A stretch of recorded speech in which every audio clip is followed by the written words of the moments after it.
Welcome, everyone. This is Dawn Gensch, and I am the Teen Pregnancy Prevention Grant Manager for the Nevada Primary Care Association. Thank you so much for choosing to be with us today. We are excited to be a part of the Office of Population Affairs Grantee Expo.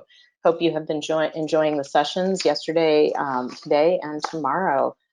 So we are pleased to be with you. We want to share with you a little bit about our experience as a TPP 15 grantee. Our session today is called Nevada's Community Health Centers, TPP COVID Engagement Strategies. This is our grant acknowledgement and disclaimer. As a grantee, the contents of our presentation today are solely the responsibility of the authors, of us, and do not represent the official views of the U.S. Department of Health and Human Services or the Office of Population Affairs. This is a team effort. I'm excited to share with you. These are the individuals that are part of our team, and all of us will be presenting today. There are two individuals that are part of our Youth Voice, Alyssa and Sienna, that recorded their remarks for us in advance. But Mizell is with us today in person. So we're excited that all of these people are here. Because we have chosen to not show you our faces while we are presenting today, I just wanted you to see who we all are, all of our smiling faces from across the state of Nevada. So you can see everyone here, so thank you. As I mentioned, we are recording this session, and so we will be making the slides along with the recording available. We'll put it up on our website for teen pregnancy prevention as well, and we will send it out to all registered participants.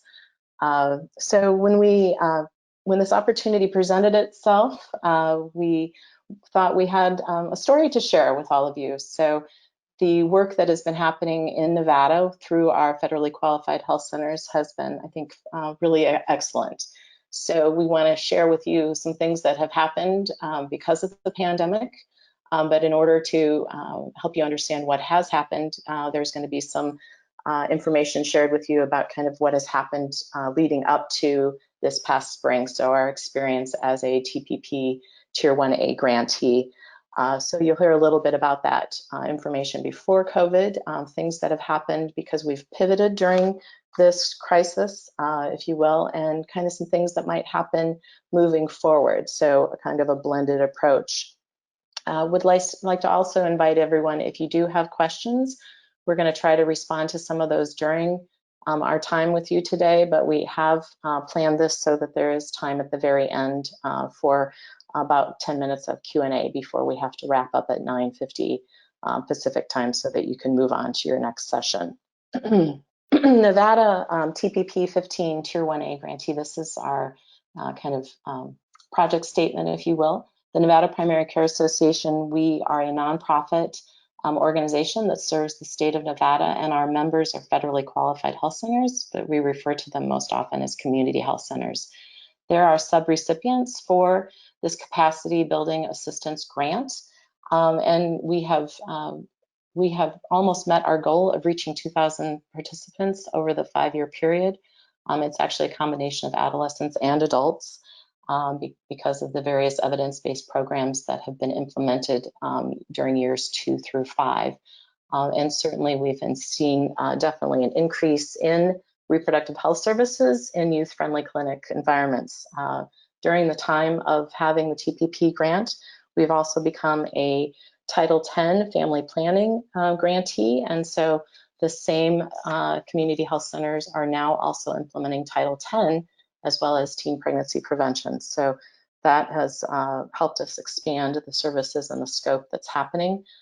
In addition to that, we also have had a Maternal and Child Health Bureau Healthy Tomorrows Partnership for Children program grant. So a lot of great work about building that capacity for serving adolescents.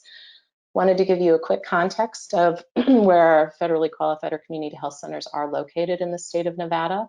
So on the right-hand side is a map of the entire state.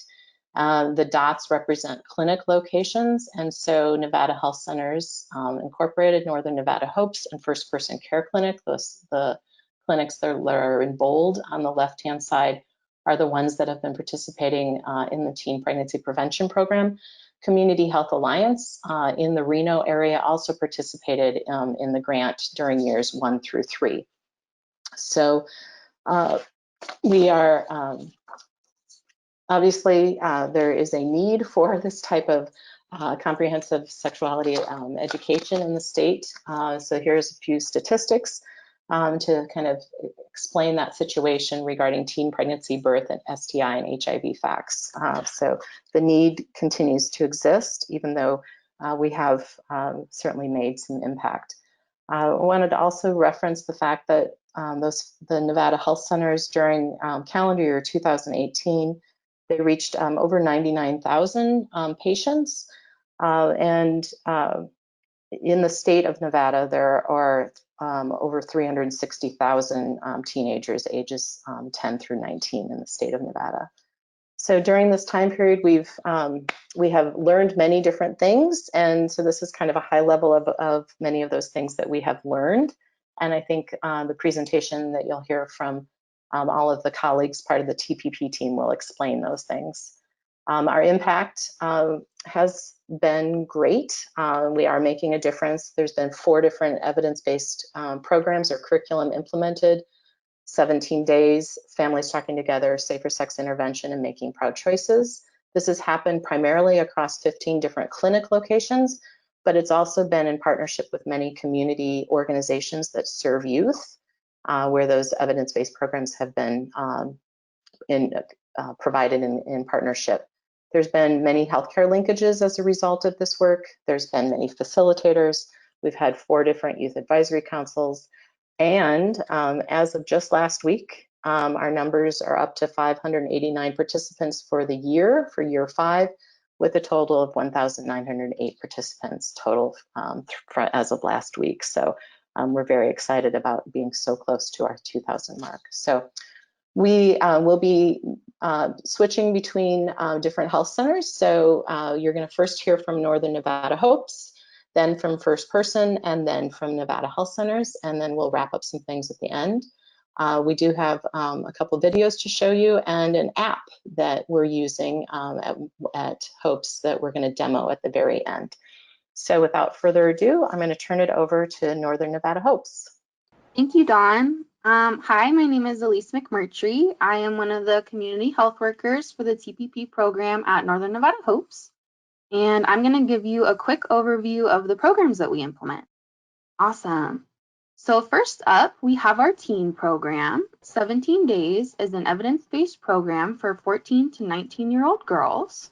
I love this program because it's an interactive video that allows participants to choose their own adventure and to see the outcomes of different decisions. It really focuses on healthy relationships, decision-making, and condom use, with some additional content on pregnancy and STI prevention.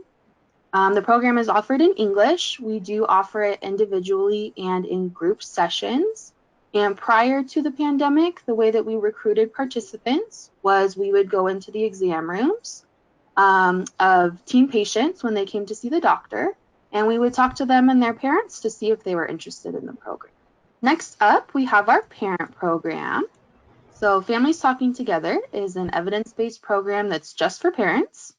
It targets parents who have children that are 10 to 14 years old. We do offer it in both English and Spanish.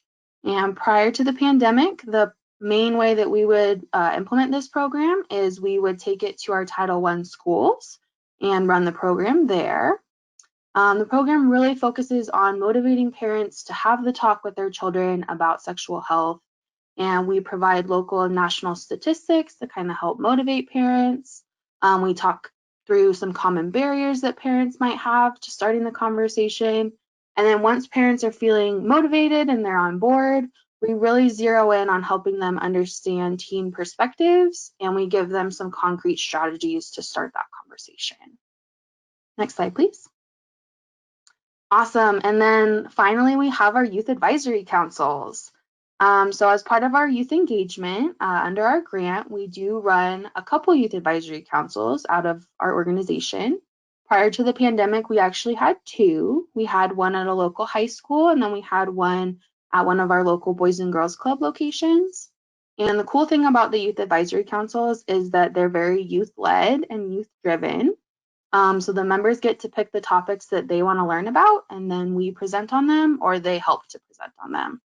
So as you can see in these pictures, one of the meetings that we had was on gender. They wanted to learn about gender, and it was close to the holidays. So we brought in some gingerbread cookies and we had them explore the idea of gender expression by decorating gingerbread people.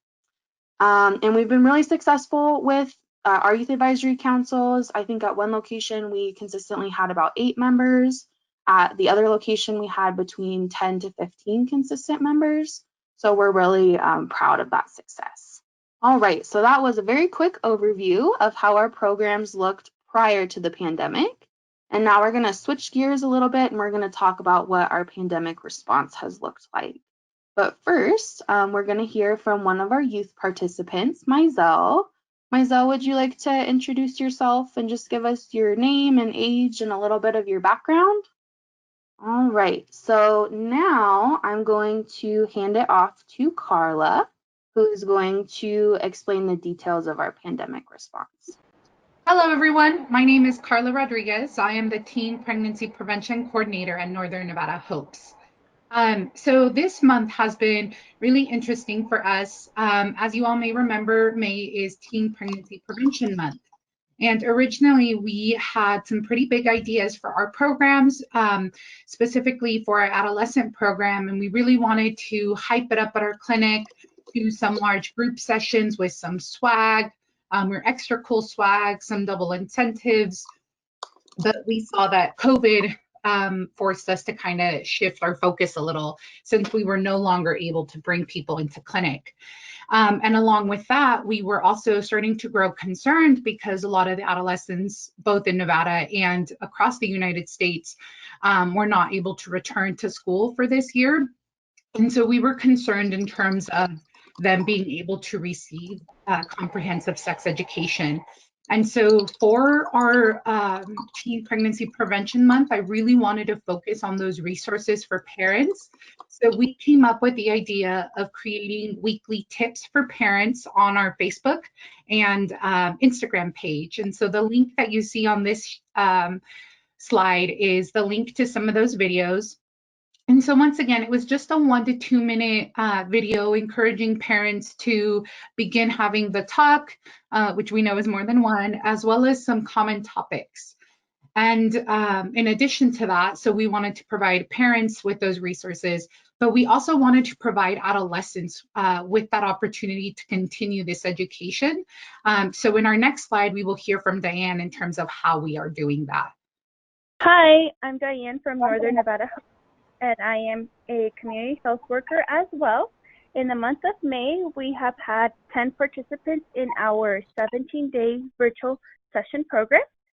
In the virtual 17-day session, I first call the parents of our adolescent patients to ask if the program is something that interests them to have their adolescent participate in.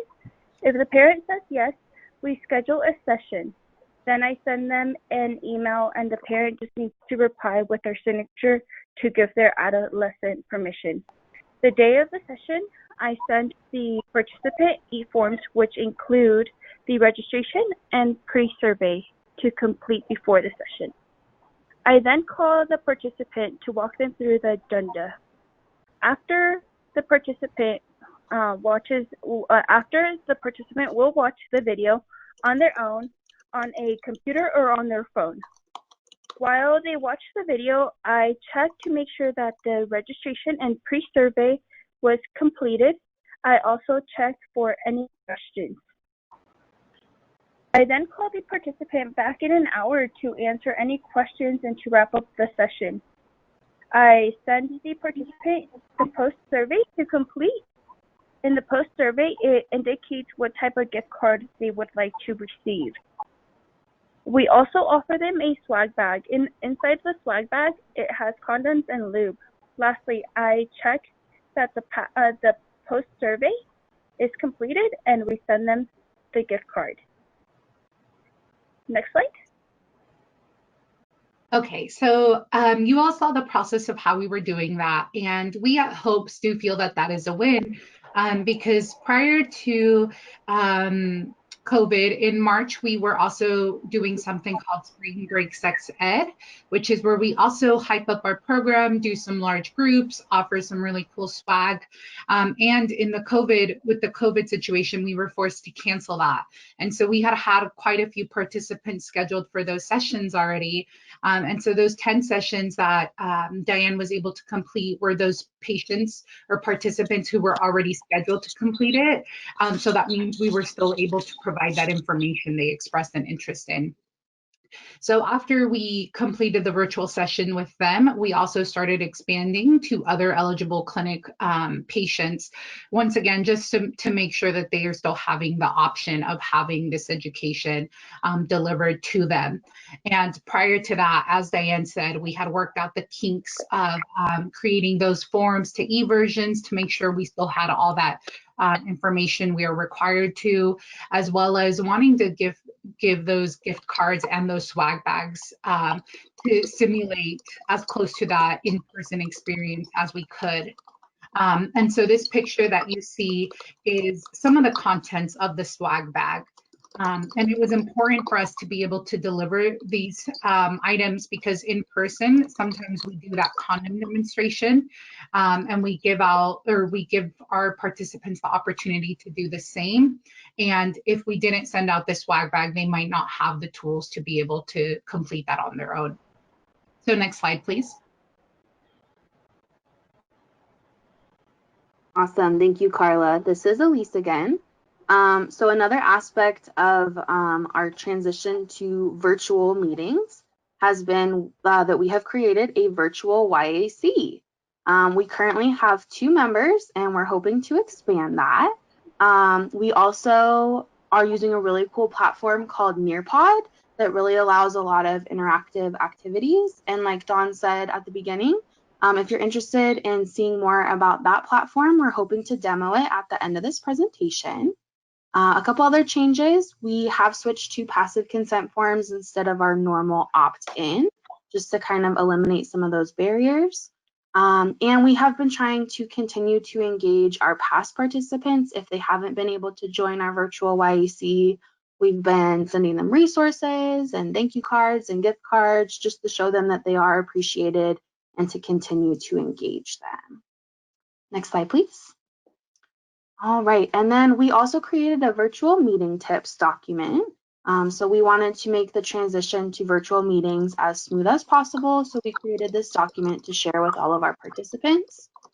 We have been sending out resources to our community partners to share with parents in the hopes that parents might be able to use this extra time with their kids to start that conversation about sexual health. And then we are super excited that we are now kicking off virtual sessions of our Families Talking Together parent program. So we're going to be sending out our paper materials to participants in the mail, and then we're going to be doing like a virtual session of the program with them over the phone. So before I hand it off to Dawn, I do want to try with Mizell one more time. Yes, Mizell, can you hear me? Can you guys hear me? Yay, we can hear you. Okay. Yay, thank you. I'm so sorry. Technology is always a struggle. It happens. But thank you so much for joining us. Would you mind just introducing yourself really quick? Just name, age, and a little bit of your background? Yeah, of course. Hi, everyone. My name is Micelle. I'm 19 years old from Las Vegas, and I'm going to school at UNR. And I was part of the youth voice panel that took place this past September. Awesome, thank you. So the main question that I wanted to ask you today was, in your opinion, what has been the biggest struggle for young people in regards to the pandemic? I feel like obviously this is a hard time for everyone, but this specifically for people my age, it's has different influences on multiple aspects like physical health, mental health, and obviously the finances. I feel like there's a kind of there's a spectrum that we land on. There's either young people that feel like they're invincible to the virus because our age group is less likely to be affected by it, So they're not really taking the virus as seriously as they should be, and they're out still like going to parties and socializing with their friends.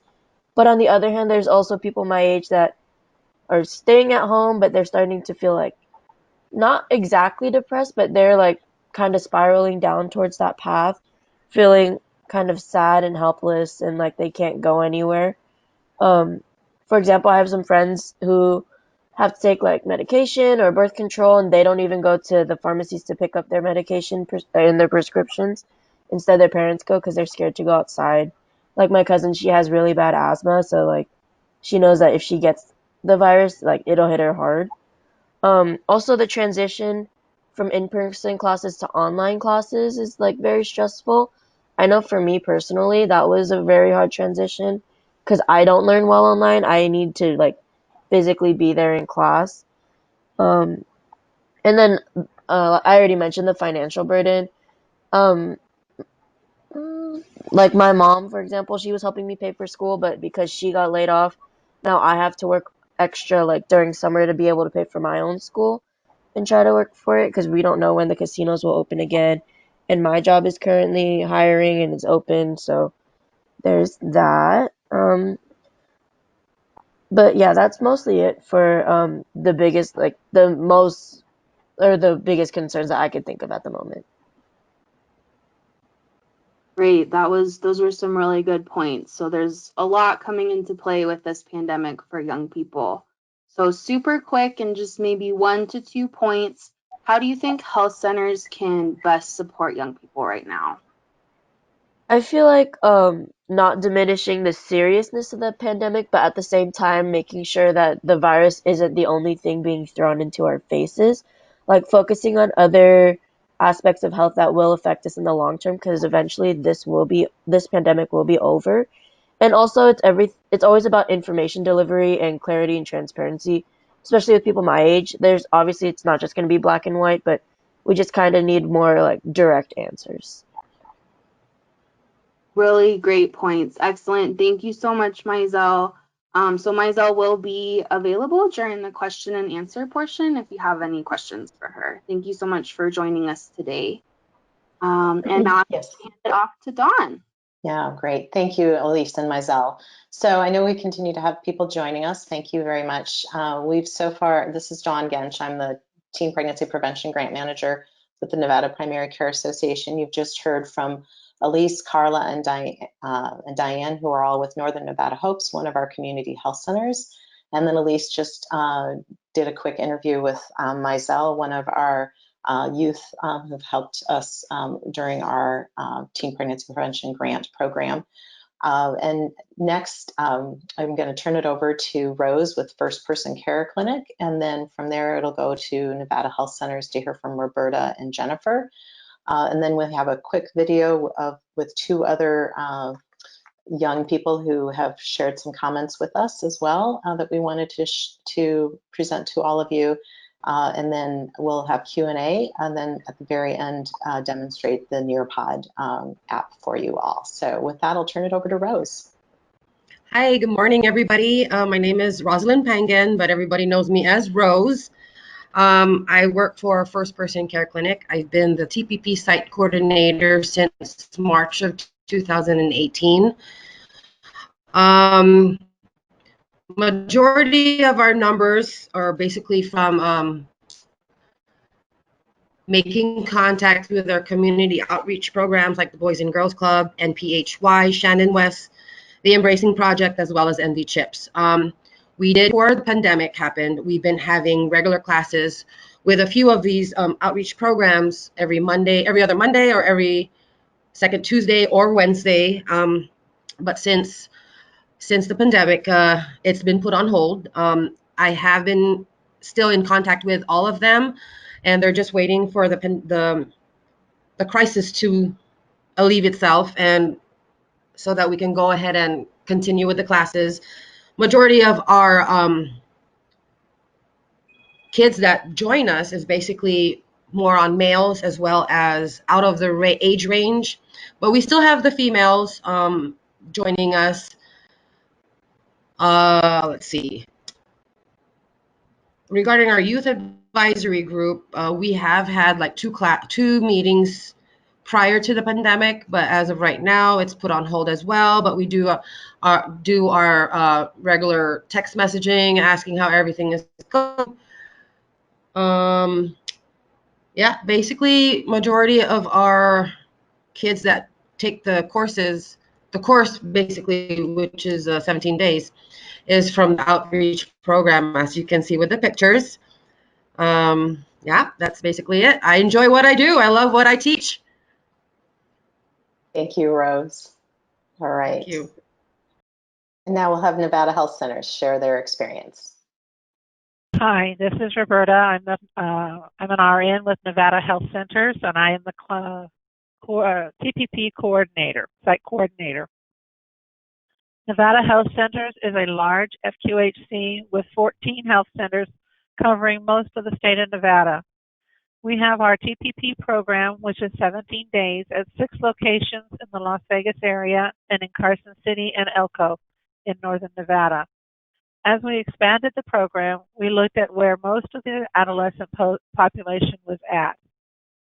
In year 4, we added a CHW, whose duties included contacting parents and teens prior to their appointments to introduce the program and training the MA staff on how to implement the program at the clinic level so that the program became a part of the workflow of the clinic.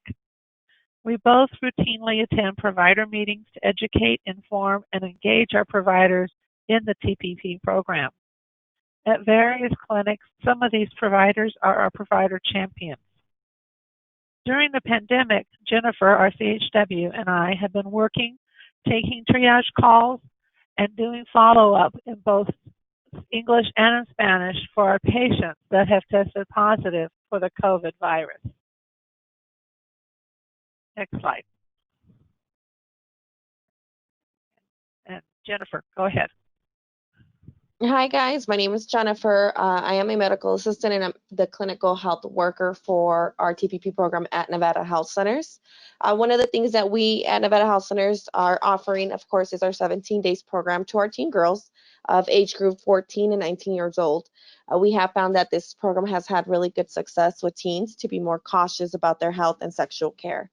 We're currently in the works of getting the program to be more virtual due to the pandemic and of course trying to adjust to the new normal. We are reaching out to our teens by mailing letters and calling teens, offering them to access the 17 days program online, and then asking them to complete the follow-up survey. Once a teen completes the program and the survey, a gift card is mailed to them. Participants are given direct way of contact with me via email or telephone to assist with any troubleshooting and to answer any questions that may arise. Next slide, please. As far as our 17 days virtually right now, we start either by the provider or medical assistant offering the program to the patient or referring them to the program.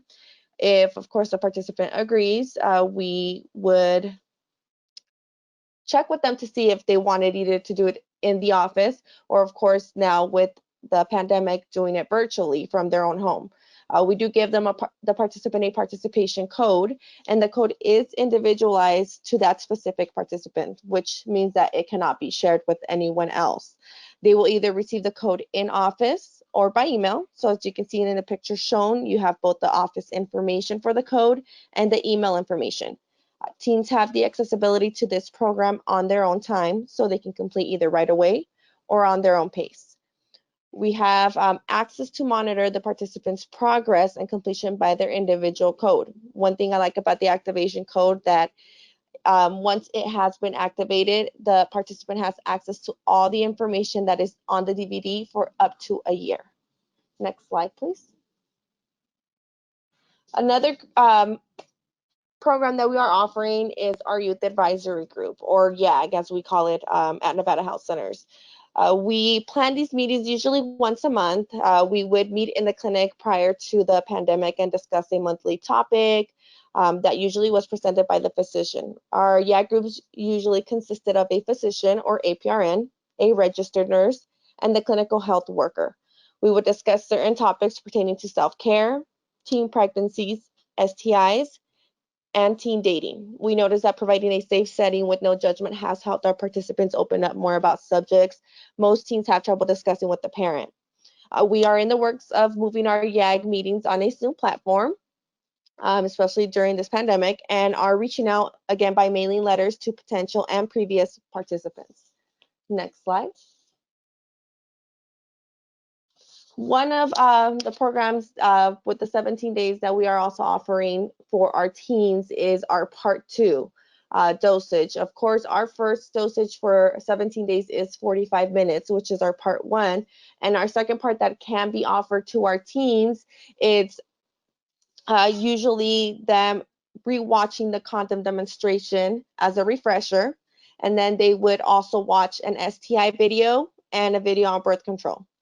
The girls do need to be told that these videos are interactive and that they should explore each of the STIs and birth control options in order to learn more about them.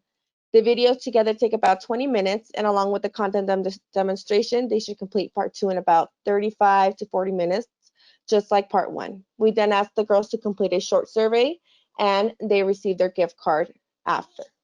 Next slide.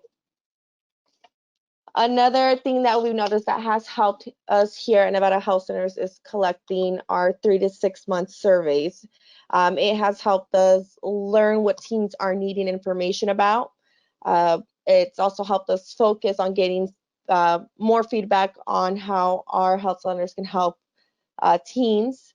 And it's helped us make the correct adjustments that we need to do to provide better care and better information for our teens, and for them to feel comfortable in asking questions that they may not feel comfortable asking otherwise. Our goal is to make sure our teens know that they have a voice and that we here at Nevada Health Centers are willing to listen.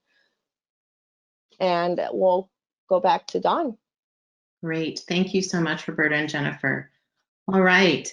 So you've heard now from our 3 community health centers, and you've also heard from Mizell, who shared a little bit about her feedback regarding the pandemic and what health centers can do to support young people at this point. So want to share with you next a quick video that we pulled together.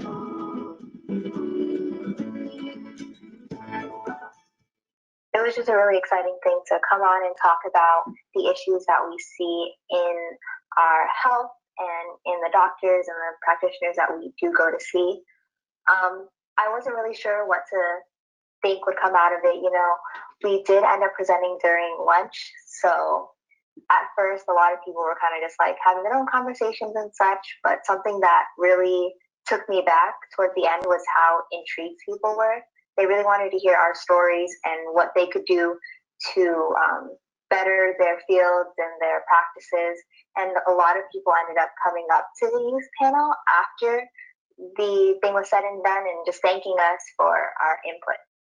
I think a big issue or a big topic we tackled during the panel back in September was just the idea of privacy. And it's not so much an issue with the practitioners, but more so just giving teenagers that comfort in being able to talk to their doctors and knowing that, you know, their parents don't have to be in the room. That's not always expressed. And then there's always the issue of, you know, our parents are asking, why don't you want us to be in the room? And not only that, but with sexual and reproductive health services in Nevada and in most of our country, when we are taught about sexual education, we only learn about abstinence. And sure, that's, you know, proven to, you know, stop things from occurring, but at the end of the day, it's going to happen.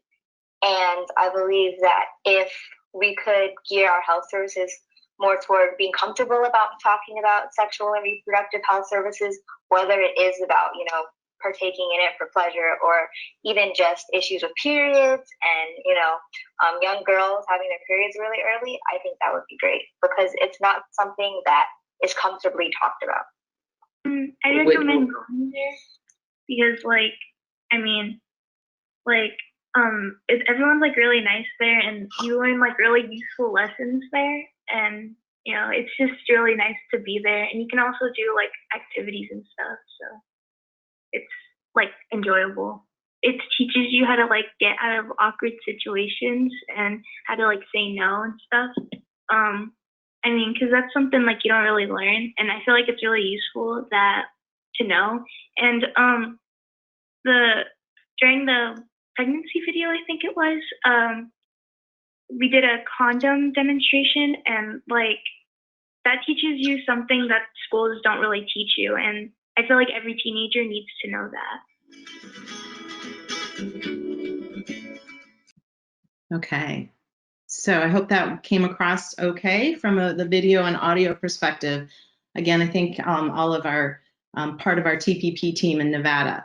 So as I mentioned at the beginning, as a TPP Tier 1A grantee, we started back in 2015, and the health centers that you've heard from today, as well as one additional, started seeing participants in 2016. So this is a map showing you on the both the north and the south where the participants were located in 2016, and we actually have maps for each year of the program.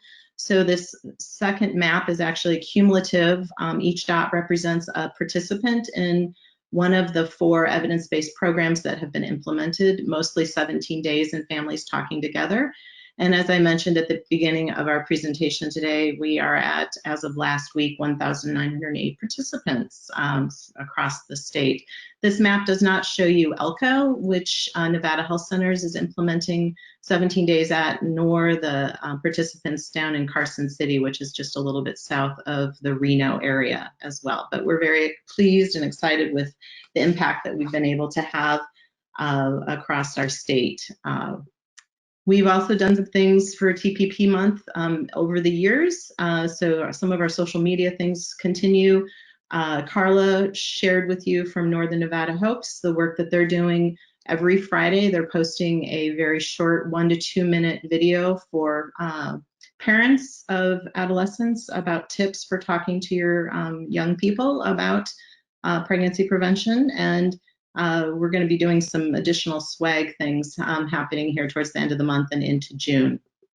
All of the people that talked today, you can see their contact information here via email. And again, want to thank all of my colleagues for this team effort today. So we did leave a little bit of time here for questions and answers. And following that, we do want to demonstrate the Nearpod application for you all. So if you have a few minutes to hang on for that, we welcome demonstrating that with you. But before we do that, wanted to open it up for questions. Again, you can do so in the chat or raise your hand and we can do that. But everybody that has been presenting today is available to help you or respond to your questions. Dawn, I have a question from Ruth. Okay. And Ruth, you're unmuted if you want to unmute on your side. So Ruth, I'm sorry, I don't know if you want to type in your question for us. And while you're doing that, Elise is going to give instructions in the chat for you to participate in the Nearpod so that we can demonstrate that with all of you. So we can kind of do some things simultaneous here. We're still coming in under time, so we have at least 9 more minutes before we need to transition so that you can jump off and perhaps join the next OPA Grantee Expo session that you want to. So hopefully our presentation today again has given you a little context for how we've been successful in implementing various teen pregnancy prevention evidence-based programs in community health centers and throughout the communities that they serve with various youth serving organizations as well as with families too. So, and again, a special shout out to Mizell and our other Youth Voice participants, both in past activities and for today. Dawn, we do have a couple questions. We have you all done training for providers related to SRH, best practices for adolescents, confidentiality, et cetera? Yes, there's been lots of different trainings that we've offered over the 5 years. Certainly consent and confidentiality is something that we've addressed multiple times. We've had various trainings on trauma-informed care, And we actually had some additional trainings that were going to happen this spring that were all going to be in person, and we're in the process of transitioning those all to be virtual with those trainers regarding various adolescent health best practices. Several of the health centers that you heard from today have gone through the Adolescent Health Initiative's Adolescent-Centered Environmental Assessment process, and some are currently in that process at this time as well. So there's just a whole variety of things that we have offered during our grant period, and intend to continue because of that comprehensive work we're now doing with being a Title X grantee, with the same health centers being subrecipients of that. So hopefully you can see the Nearpod link in there, and I'm going to go to it too, except we're going to switch to Elise to share her screen. Whoops, I didn't mean to totally end that. So if we can share to that. And then Brandy, you said there was another question? I think it was very similar, so I don't know. It was. Okay. So yeah, again, asking about the confidentiality concerns related to billing. Okay. Yeah, we have a really nice consent and confidentiality guidebook that was created by an attorney for us, and we've had that webinar several times. That information's on our website as well. Hey, Dawn, if I can join in on that as well. So my name is Carla, once again, the Family Planning Coordinator from Northern Nevada Hopes. At the beginning of the presentation, Dawn had mentioned that a lot of health centers are also Title X recipients, and so that really helps with it. So before our clinic received Title X funds, the confidentiality piece was a bit tricky since the state of Nevada didn't have a lot of those confidentiality protections for our minors. So getting that Title X up and running in our clinic allowed for us to do that. And so different clinics can handle that confidentiality piece, but with Title X, it did provide us the umbrella to where billing for confidential services would not be an issue for those young people. Thank you, Carla. Okay. So Elise, do you want to share with us how we can do this? Yes. So I did copy and paste the link into the chat box. I was hoping that it would actually link, but I think that you should be able to copy and paste it into your browser. So if everyone who would like to see the Nearpod demo could please copy and paste that link into your browser, we will go from there. Thank you again all for choosing to join us today. And again, we welcome additional questions. And if you're able to hang on for a few more minutes, I think if you have familiarity with Nearpod, it's pretty user friendly, and Elise has had success with this with their Youth Advisory Council. Yes, I do see. So everyone can see my screen, I hope. I do see some people joining. Awesome. I'll give just one more minute for people to join, and then we'll go ahead and start the demo. So what you should currently see on my screen that I'm sharing is the teacher view or the host view. And then what you'll see on your screen is the student view. All right, we have a good number of people, so I'm just going to go ahead. All right, so again, this is the host view. This is what you would see as a presenter. And then the presenter is in charge of the slides. So as the presenter moves the slides forward, the participants should see the slides move forward as well. So we just wanted to demo one of our lessons that we've done with our virtual Youth Advisory Council. We actually did this lesson just yesterday on consent, and it went very well. So I'm going to keep going. So Brandy, why don't you switch to the student view? I have it up, and then for those of you that aren't in it, you can see how you participate in a student view. Would that be okay, Elise?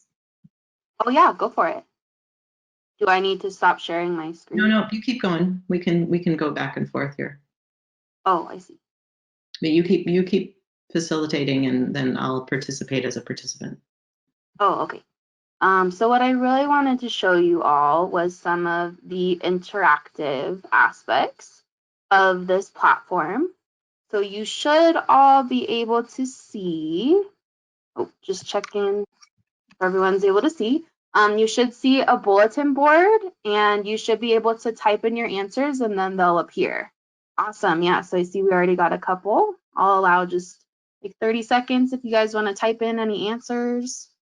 And you can see them pop up. So I really like this feature. I know there are a couple different platforms that offer a similar feature. I've just found Nearpod to be really easy to use and pretty comprehensive. So yes, as you can see, hopefully people's responses will appear and then people can like them or interact however they choose. It does give the presenter the option to screen the answers before they come in. I declined to do that for this this presentation right now, but it does allow that option if you wanted to screen.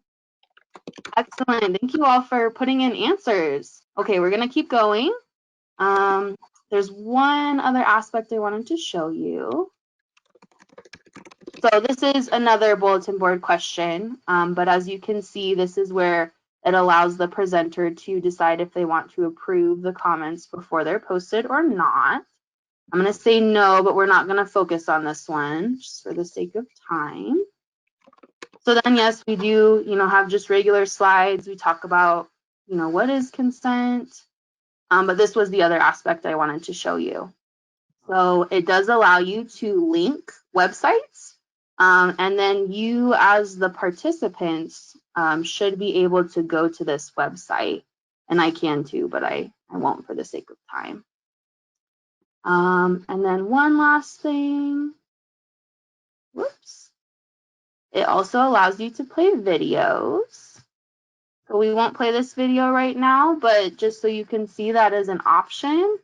Some of you might be familiar with the consent is like T video, but it allows you to play it either on just the presenter's device or on all of the students' devices as well. So the rest of this presentation is mostly, just slides and stuff, so I won't go over it too much. I did just want to mention before I close out that Nearpod allows you to do live lessons like we're doing right now, or also allows student-paced lessons, so you can send a link to students or participants and they can go through the content on their own time, at their own pace. All right. I think that's all I wanted to cover, Dawn. Great. Thank you so much, Elise. I hope that worked out for people to see that. I think it's something that all of our health centers will start using, and I think it might be a tool that not only is useful with adolescents and young adults, but might be something that all of us might benefit from, a way to interact with others and address learning, teaching, or communicating. So again, thank you so much for choosing to be with us today. We hope that we have you've learned something from us and our experience in the state of Nevada with being a teen pregnancy prevention grantee. We're excited to be a part of the OPA Grantee Expo, and we thank OPA and our colleagues for allowing us to share this with you today. So again, the slides and the presentation will be provided to all who registered and participated today. And if you have any other questions or comments for us, we can hang on, but want to respect the fact that there's another session starting at the top of the hour. So thank you all and stay safe.